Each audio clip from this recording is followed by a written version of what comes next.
Well, y'all, this is SC Southern Style. And I'm Terradon.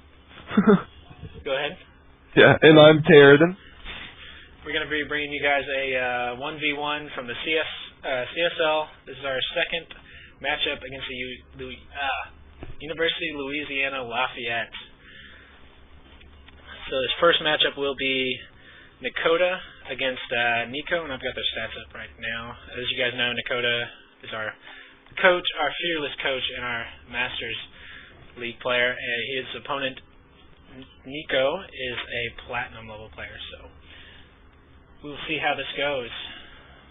Just as a heads up to everybody, Nico has played, what, 50 practice games before this? I think it was 50 practice games before that. Trying so many builds just because he's scared, because he's going against the best player on our team. Yeah. So I don't know if you saw that extractor trick that they just did. Whenever you do the cancel in this last patch, I don't know if everybody notices that it tells you how many resources you get back. So kind of cool there. And it does look like it's going to be a 10 pull by Nico. So is he going to double extractor trick? Or is he going to save this one? Or wait, I'm on. I hate Zerg versus Zerg. I can't tell which one I'm on. Yeah. That was actually Hey, what time are you at right now? I am at 2:13. Okay, I'm a little slow. I'll pause it and start it. Maybe that caught us up. What time are you at? See, I end up fasting up a little bit, so give me about one more second. Alright, I'm stopped at 2:30. Okay. Are you at 2:30? I'll be there in a second once I speed up. Wow, you were way behind. Jeez. Yep, I'm there. Okay. I'm pretty much there. Okay, alright. So, 10 pull by Nico. Going down. Looks like a 14 pull from Nakota. Pretty standard. Nico's got 6 Zerglings on the way, as well as a queen. So we're going to see most likely, yep, right here, pulling the drones for all in. Attacked the hatchery for a second. That might really? Yeah. Either that or he gathered. His drones were getting ready. They were a little bit too eager.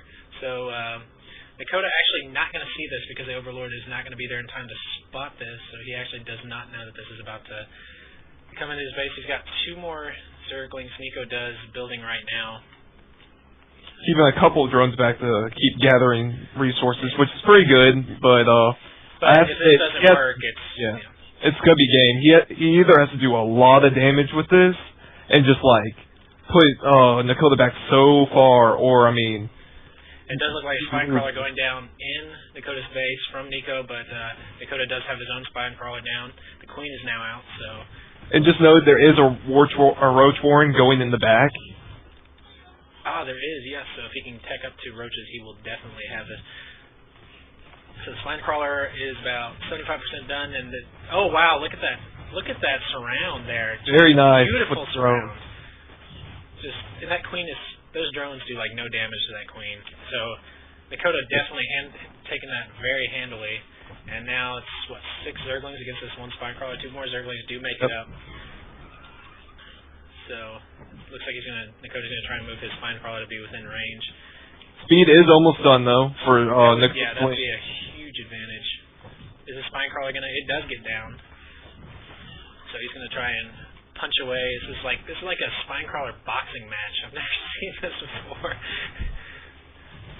Only does the queen have enough energy for a transfuse. Oh man, that would be clutch. But I think at this point, I think the inject larva is almost more valuable. Because, I mean, really, he can just produce Zerglings and Zerglings and Zerglings. He's got 14 Zerglings in production right now. Now, if we go back to Nico's base, I mean, he's got a queen and 4 drones, and that's it. So, right now, definitely in Nakota's favor. I mean, you can just look at the supply count, and you can see that. And that spine crawler is going to go down. Pretty much once this spine crawler, well, it did go down. I mean, pretty much Nakota is going to win this. Yeah, I mean, he's got speed, he's got more Zerglings, and he has roach tech on. The economy is just way in his favor right now. So I don't know what Nico can do here. I mean, that was a all-in, like, balls to the wall, this has got to work, I'm done strategy there. And now the Lings are good across the field, and I mean, Nico does have his Lings in the choke right here, but that's going to do absolutely nothing since these are both melee units. Yeah. He should pull his queen to try. Oh, all in there. He got the surround. Yes, Very nice. Get the nice surround on the queen. with that Zergling speed is going to be a huge advantage. I mean, huge losses for Nico there. So, and it's pretty much down to nothing now, unless those 4 Zerglings can just do some hero-ness, but it doesn't look like there's going to be any hero Zerglings today. So that was game number 1. Any thoughts? Oh, well, when you actually look at the ranking of between the 2 players, it's kind of understandable. From what Artosis always says in Tasteless, if you're outclassed, you cheese, and that's what Nico went for. He knew he wasn't going to be able to win against Dakota in a straight-up game, so he went for a cheese. But he didn't anticipate that Dakota's actually really good with micro. Yeah, definitely superior micro there by Dakota, and it showed with that taking out that early all-in. So that was a early victory for UAH there, starting out on 1-0, which was much better than last week. So. Thanks for kicking me while I'm down, man. You tried the cheese and it didn't work. So this tried the cheese. The other team tried the cheese and it did not work. But A for effort. All right, so we're gonna go. It was the first from the game. We're gonna go ahead and go into game number 2 between Quest and Inspire, or is Inspire. I always hate whenever they do like the multi uppercase and lowercase. So I'm gonna jump straight into this one. Go on, tell me when to start. All right, you can go ahead and I'm on the loading screen. Okay. Just tell me whenever you're in. I'm already in, so just whenever you're ready. Okay, going. Okay. All right, so this is another Zerg versus Zerg in game number 2. And we are on Shakur's Plateau, right? Is this Shakur's? Yes, this is Shakur's. I am horrible with names, so I always have to you have me. Yes, I always have to start the I start the replay, and then it's like I get to the map, and I'm like, oh crap, what was the name of this map again? Restart. So we've got Quest and Inspire. So Quest, the blue Zerg, will be for UAH. You know, representing the UAH. I think in our 1v1s we should all be blue since we're the blue Chargers. Yeah, because there's no white, which Well, so I mean, there's a dark gray, so I think that sounds a little bit racist that they don't have white. True. So, anyways, Quest is a platinum level Zerg for UAH, and Inspire is playing for Lafayette, and he is a diamond level Zerg. So, advantage this time, at least the ladder advantage, which, I mean, it kind of can tell what's going to happen in the match, but, I mean, hey, it's StarCraft 2, anything can happen. Yeah, you can make so many mistakes in game, and if your opponent knows how to abuse them, I mean, it can turn the game around. Yeah, so spawning pool's basically identical. I mean, this is pretty identical. Matt's is a few seconds, Quest is a few seconds faster, though, just a few, and that can make the difference in ZVZ. It can. That Queen's going to be a little bit faster. The Inject Larva is going to be a little bit faster. Now, granted, you can, if he does slip up, then Inspire can make up those few seconds that he's down, but if he stays solid, then those few seconds will just start to build and build and build and build. Yeah. It looks like Inspire's going to go with the very safe 14 pull, 14 gas, while Quest is going with a 14 pull into a gasless expansion. Yep. So, and on this map, I think that's probably a good idea a long way away, even though they haven't spotted each other yet. Even still, the rest distances are pretty far. Yeah, you don't have to worry about close spawns anymore since they fixed that. Oh, did they? Was that in this last Yeah. match? Okay. Well, good deal. So he knows that he is pretty safe. Then he can get his own Zerglings out to defend against any kind of early Zerglings or anything like that. One thing I have to admit that always intrigues me about ZVZ is literally like the amount of overlords just randomly spread out on the map. Overlords are everywhere. You rarely see anti-air ever get thrown up just because they all go with like lings and banelings and roaches. Speaking of lings, we do have some lings from Inspire going across the map. We do, although I don't think Inspire knows exactly which base. Okay, he does now, but I was going to say I don't think Inspire knows exactly which base Quest is going to be in, so it's going to be a 50-50 shot there, but I think he does know at this point, so. Looks like Quest is going to pull his drones back out of his natural. Oh, maybe not. It looks like for a second he was pulling them back, but you can never tell sometimes. And it does look like the spine crawler going into the main, or actually the natural, I should say, for Quest to just kind of defend off any early Zergling pressure. We do have a Baneling nest for Inspire almost done now, so. And Speed is almost done. Yep. Wow. But Quest is just starting his speed. But he did get gas a little bit late, so that is why we are seeing Speed just be built now. Traded the high economy for tech. Yep. So Inspire just now throwing down his expansion just now completing. Odd that Inspire had tried to ran in the base a little bit. He could have actually been able to run up into Quest's base, but decided to pull back at the last minute for some reason. I must have missed that. He did have the queen in the main, though. That's one thing against ZVZs that you always have to worry about is that queen in the main always, is a unit that can be counted towards defense. Yes. Especially since it takes so many hits from Zerglings to be able to kill it. Yeah, that one armor makes a huge difference, and if you back that, and the queens are pretty much always up against the hatchery, so definitely very difficult to get any kind of surround or anything like that on them. Quest's Roach Warren was just finished with 4 roaches on their way coming out, which is going to make a lot of difference, especially since Spire looks like he's going to be staying with a winged army right now. Yep, those roaches are going to be really tough to take out with just pure Zerglings. Although the Baneling nest is done, but again, not going to be doing a lot of damage against those roaches. So somehow if you could get the Zerglings behind those roaches and get him to explode those Banelings on the roaches as opposed to the Zergling, that'll be a huge advantage. Yes. And especially, one thing I want to point out, though, Quest is actually spreading his creep in ZVZ. You don't actually see that a lot from some professional players, but I was having this conversation with Kyle, the team captain, and it's from what he says, it's a good thing. You can have map vision, and you get the movement speed, but also your opponent gets it. Yeah, but, it's really do you want to give your opponent that advantage. I would take the vision personally, but that's just me. I'm a Protoss player, so.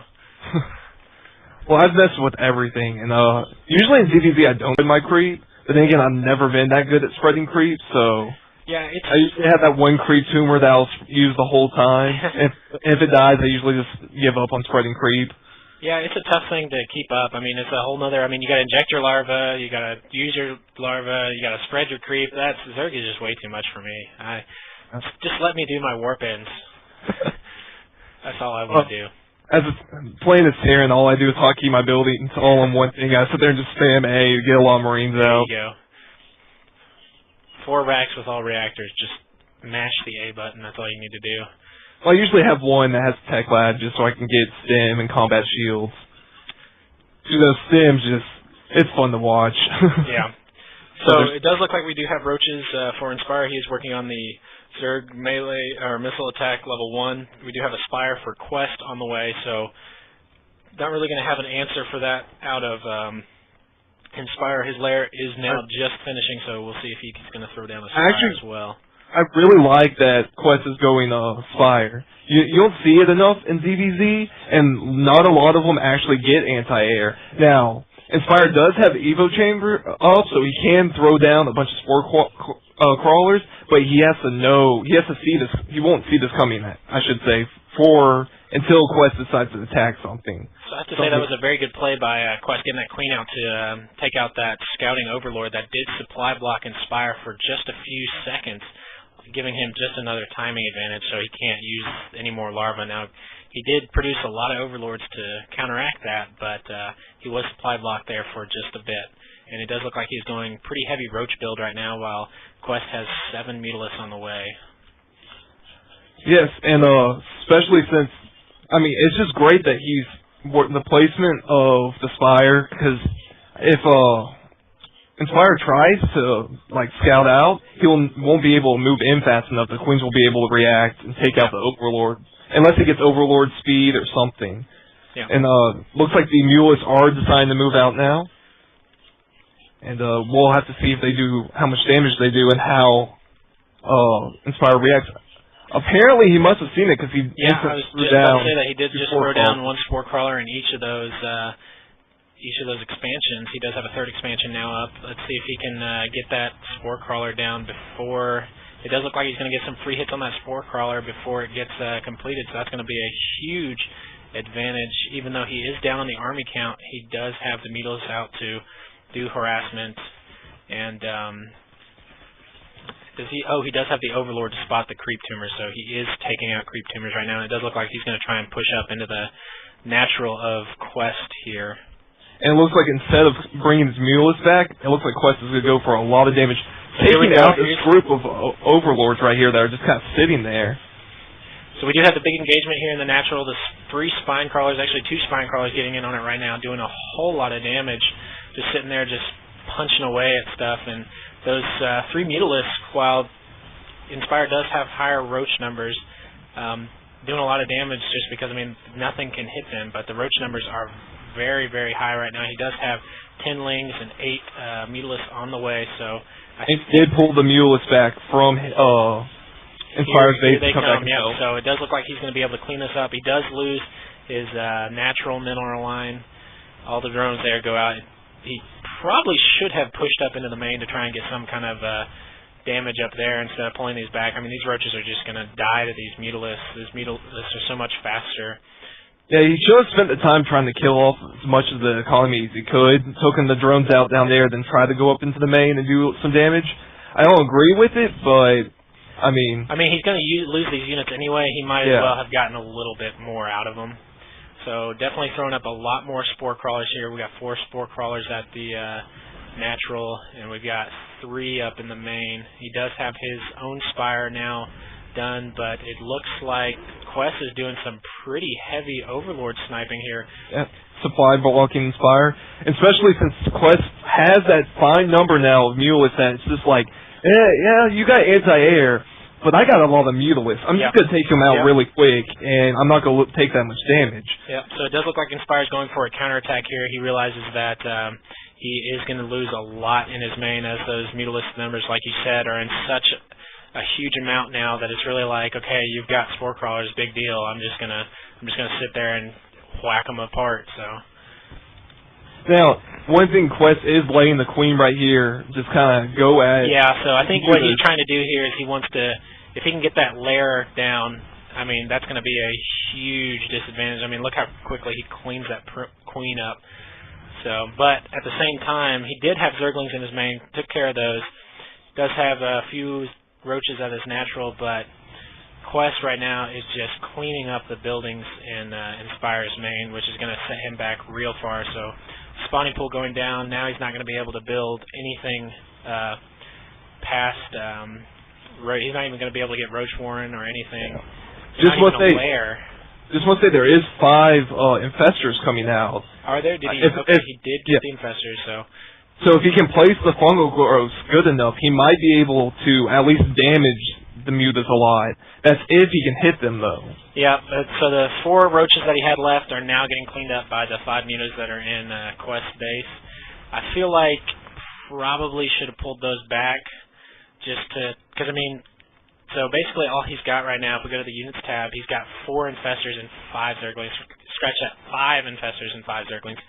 So really not a huge army to do anything with. He does have the worker advantage, though. I would like to stress that.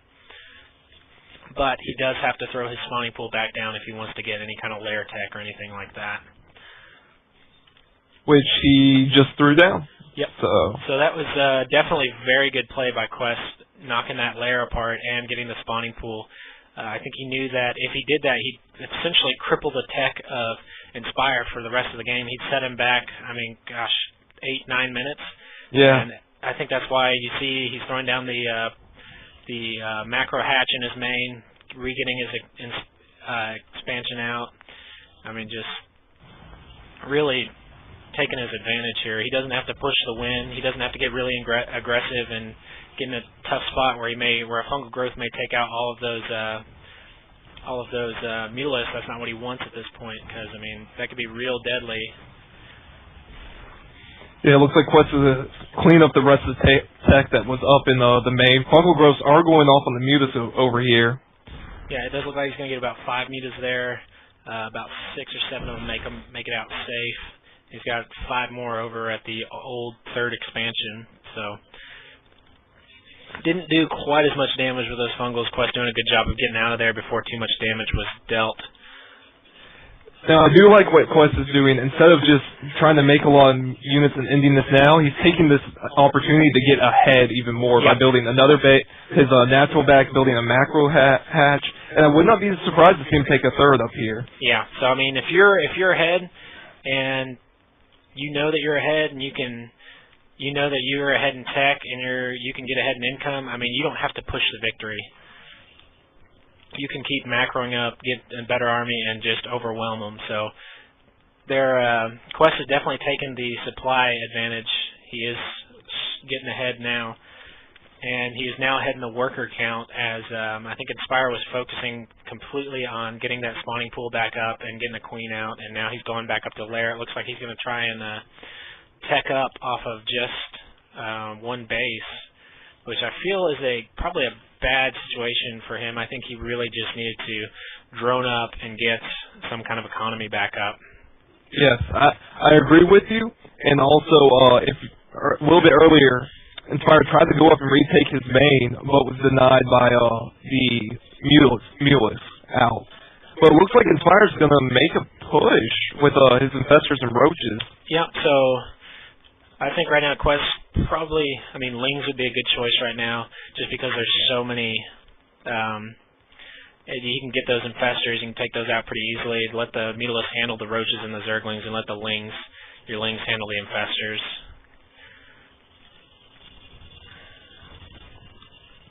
And it looks like we might have an engagement in the middle. Here in the middle, yeah, it looks like a couple of Mutalisks do get caught there with the fungal growth, but they are able to escape. Zerglings coming around the other side for the flank. So these Infestors, while they are good with the fungal growth, whenever they run out of energy, then there's the GG by Inspire. Making a non-cheese game at least. Unlike the first one.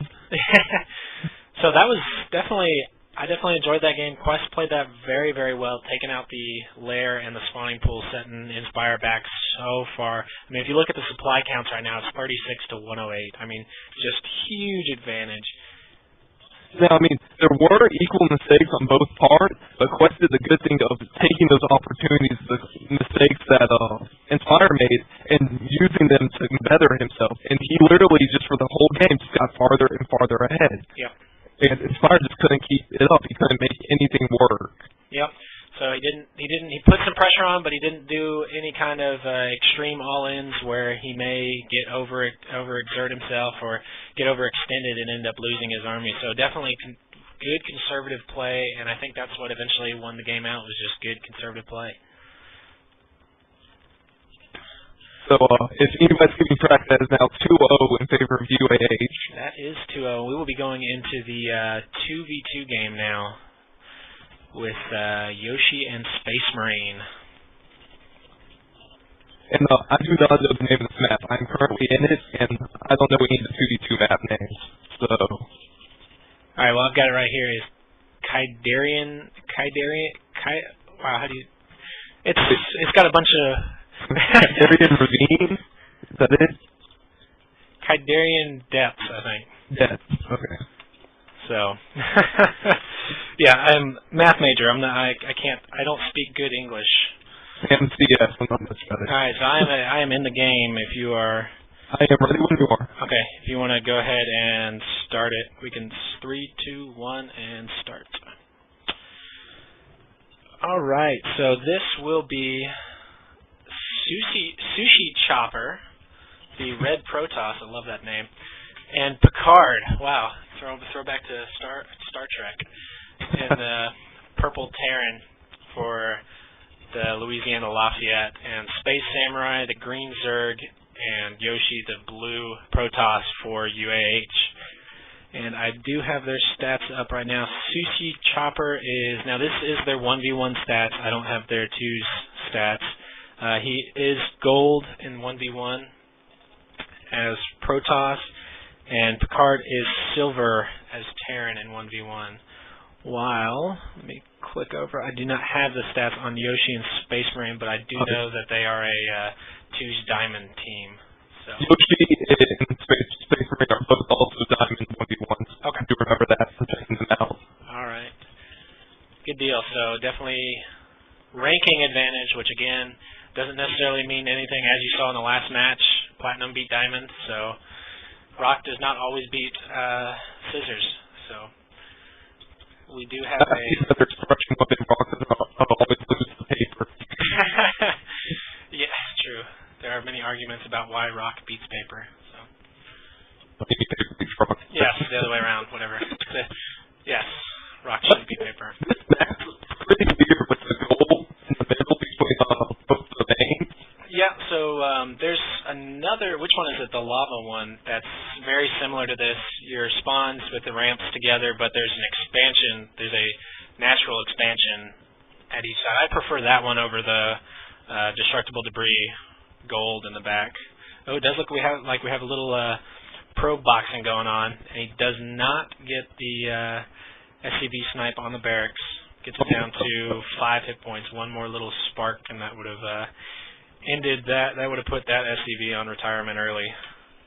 I actually do like what Picard and Sushi Chopper are doing. They're making a wall. I don't like to play some of the cybernetics score, though, because it's going to be very easy to snipe off. Oh, yes, yeah. As a Protoss, you did not want to lose that cybernetics core. I mean, you basically lose sentries and stalkers, and you lose a lot if they get that cybernetics core sniped. Oh, ooh, does look like we have a proxy pylon. Is this? I didn't see a forge, so it's not going to be a cannon, but that's just going to be a proxy pylon in Space Samurai's base. He is going for his expansion almost complete now. But I believe that looks like it did get canceled. The road form was just dropped for Space Samurai. Alright, out of our Terran, Picard, we look like we have, it's got one barracks right now, so it seems like a bit of a delayed for a second barracks. I haven't played Terran in a while, but he did get the double gas, so we could be seeing some kind of mech play come out of this. Warp Gate just now starting for Sushi Chopper, though. It's going to be a full minute behind Yoshi's. Yeah, well, it shows the difference in play level right there. You just have to, when the cybernetics core comes out, I mean, you instinctively just need to hit the gate. Yeah, yeah. Whenever, for it. yeah, I'm sitting there on my cyber core spamming G until it's to get the absolute first second that I can whenever it comes up. So I don't know if that was just a in-game blunder or if it is lack of skill here.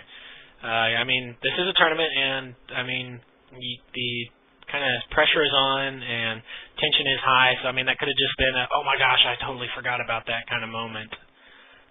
And it looks like Space Samurai is pushing out with his brooches now, and Yoshi is going for a 4-gate.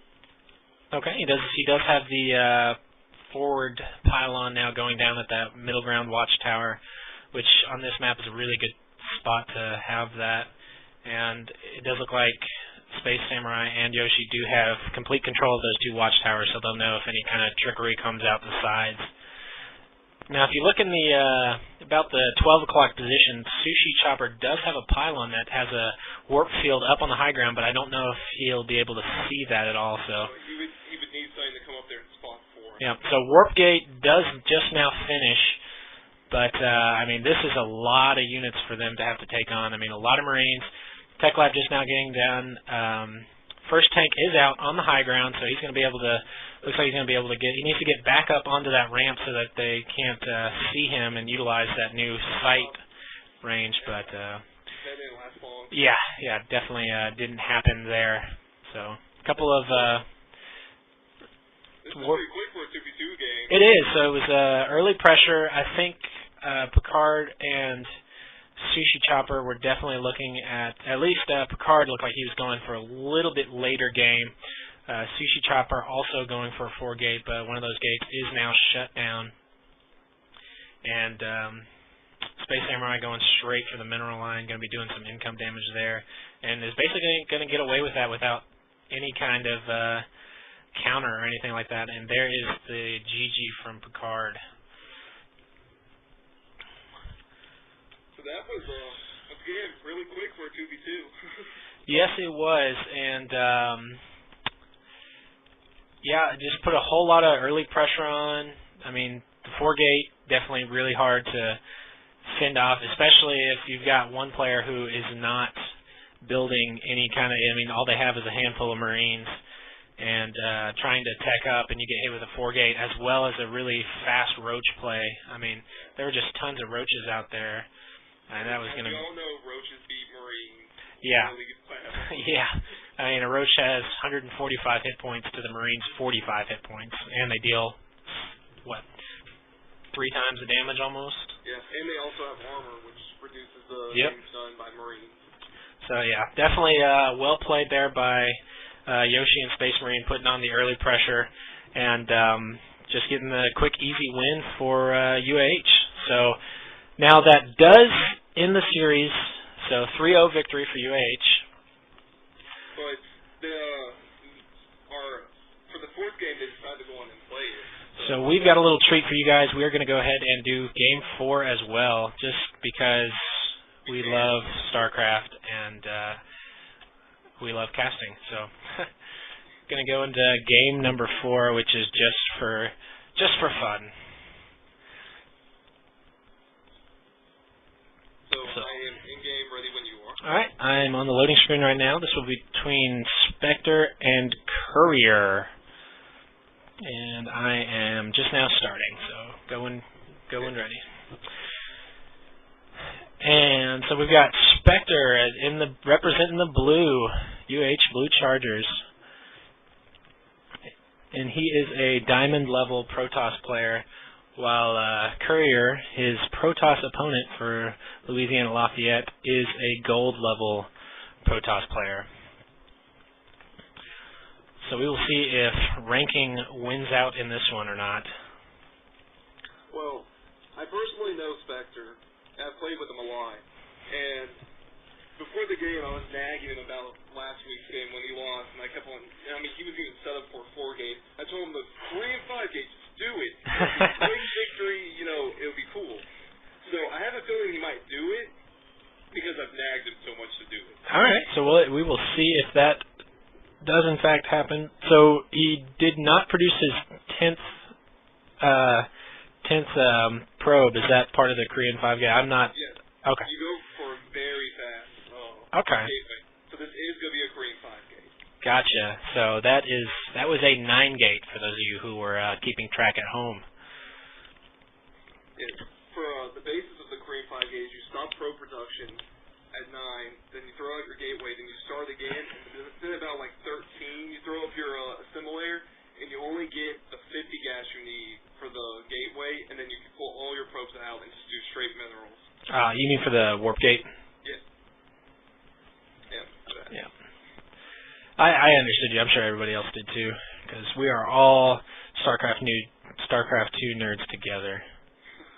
So first gateway is up, and that is a full, 30 seconds faster than Courier's. So definitely going to be an advantage there. Cybernetics is going to be that much faster. It looks like Spectre missed with his probes, though, for a second there on trying to hit the gas. Did he hit the brake instead? It's one of them stopped right in front of it, so. It sounds like he did hit the brake instead of the gas, so. Nice. So, Courier's getting a full wall off. He is? All right, yes, he is, in fact. Now, that pylon is going to be the weak spot. And the warp gate tech is now getting chrono boosted. Spectre stopping with 34 extra gas, so not a lot to do with. I guess he could donate it to charity or something like that. I don't know. Yep. You can give it to his opponent. There you go. Sorry, I'm about to cheese you. There you go. You probably are going to need this. But Courier does have his 3 probes on gas, and he is just mining away at that, so we could be seeing a 4. It looks like Courier is going to go, ooh, early robotics. I don't know why you would get early robotics with only 1 gas. I would think if you're going an early robo, you would want to get at least your second assimilator up. And he starts chronoing the warp gate tag. Usually, even if you see a 1-gate robo, you don't see chronoing of the warp gate tag. Yeah. So he is definitely not going to be ready for this early pressure that is about to be knocking at his front door. And 5th gate did just get placed down for Spectre. Yep. And proxy pylon down at the in the southern position, just south of Courier's base. So second assimilator is down for Courier. Robotics this facility is now done. Observer being built right now. So just went Immortal and just thought, maybe I should throw the Immortal out first. He might have actually been able to stop this. I mean, he wasn't even having units out. Well, yeah, so Immortals are weak against pure Zealots. So yeah, but behind that wall, still make a difference. Yes, yeah, they would. You're right. But I would like to note right now the only units that Courier has right now are an Observer and Probes. That's it. He has started to work on the Immortal, chrono boosting it out, but the Zealots will be able to carve through this pylon. And look at the proxy pylons right there. Spotting the high ground, getting up on that high ground. These Zealots are just going to start going to town on the mineral line. I mean, he pulled all probes right now, so even if he had a chance of fending this off, he's going to run out of resources real quick. There was an Artosis pylon on the X-Core. Yep. No more warp gate tag. Yeah, warp gate gets stopped 24 seconds short. Trying to do a little bit of micro with this Immortal, but those Zealots, I mean, just do a lot of, they do so much damage to that Immortal, they don't even register on the hardened shell, so. And this is pretty much game. Yeah, I don't think there are any more. There's just an Observer for Courier. As far as no GG, just leaves the game. So that Observer definitely not going to be able to do any damage because they have no attack. So, even though this game was not allowed to have observers in it, Courier broke the rules and he built an Observer. The bugs get worse and worse. Puns and jokes. Yeah, that's all I'm good for. So that was game number 4, just a little extra play for you guys. Korean 5-gate. Who doesn't love a good Korean 5-gate? I know I love it. I did it on the ladder for so long because I hate PvP. That is a strong build. I mean, I think Courier messed up in not getting a single unit out to defend off of any kind of rush. I mean, if you saw that there was that early of a gateway, you should at least get some kind of unit out. Maybe instead of throwing down the robotics, you could have thrown down another gateway or a forge or something that set up some cannons behind that wall. But yeah, definitely misread there. I completely agree with you. I mean, even if he just had one stalker behind the wall, it would have made a complete difference. It wouldn't have actually scared Spectre off. He wouldn't have tried it. He might wait for an extra Warcam round. Yep. It would have given Courier more time to get more units out and actually prepare for it. Yep, or even Sentry. I mean, he was getting a lot of gas. I mean, he could have thrown out a Sentry, force fielded the ramp, stopped those Zealots short. I mean, definitely would have a couple of different ways you could have played that out, but way to go, Spectre, with the Korean 5-gate, putting on that early pressure and just breaking up into the main. So. And helping giving us a very Wolsey video to watch. Yes, definitely. So that was a 4-0 victory for UAH over Louisiana Lafayette. So let's continue this attitude and let's push it on into the next round. And we have, who do we have next week? We have the University of South Alabama next week. So. Now, Lafayette did lose to University of South Alabama, but it was a 3-2 game. And their third player, which the best player inspired at Quest Speed, beat one of the very high-ranked players on their team. So we might actually be able to pull off something good here. Now, Darren, which a lot of people actually know that listening this most likely, actually knows a lot of the people down there that play. So we might be able to pull off an advantage using him, and probably he might know the play style. So. Yeah, anything that can help us get better in this CSL league. I would like to see us do well. I mean, obviously, I want us to do well. We're UAH, so yeah, I like our chances going into the University of South Alabama, especially since they went into Game 5, Louisiana Lafayette, and we were able to kind of put a lot of hurt on Louisiana Lafayette's team. Now, the teams were a little bit different. Inspire and Picard were not playing on the teams. They did have a different team playing in the twos, so, I mean, stuff like that may change, but definitely I like our chances, and I like how we showed up in this matchup, and let's just carry it on to next week. And I completely agree. I think this is we have actually a really good chance of pulling off. I think we can actually win our division from how we played today. Just saying. I mean, we have a very good team built up, and it's completely likely. I mean, we just have to keep playing the way we do.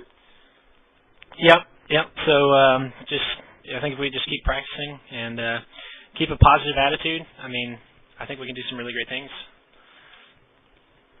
So I'm going to go ahead and talk about tomorrow.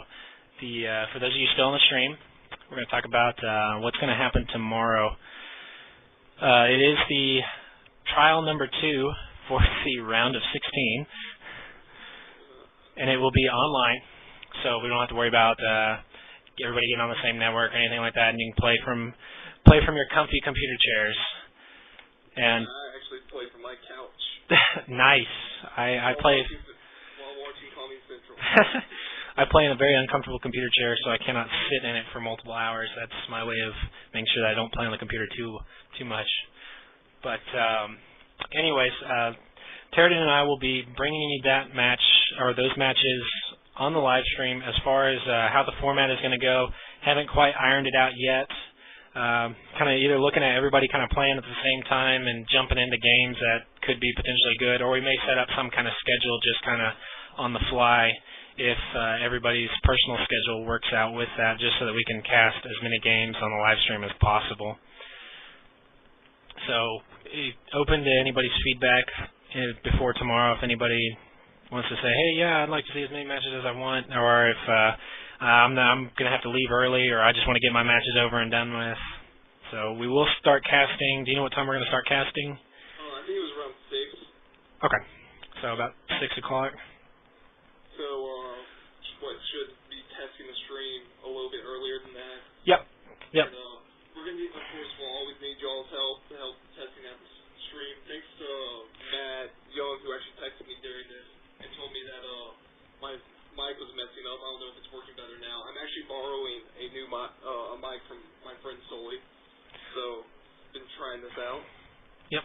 So I guess if we start at 6, I think the second round starts at 8. Kind of tentative schedule if we want to do 30-minute windows, since we're doing we're going to have 4 matches in each round. If we want to do 30-minute windows and say whoever wants to go in the first 30 minutes and second 30 minutes and so on and so forth.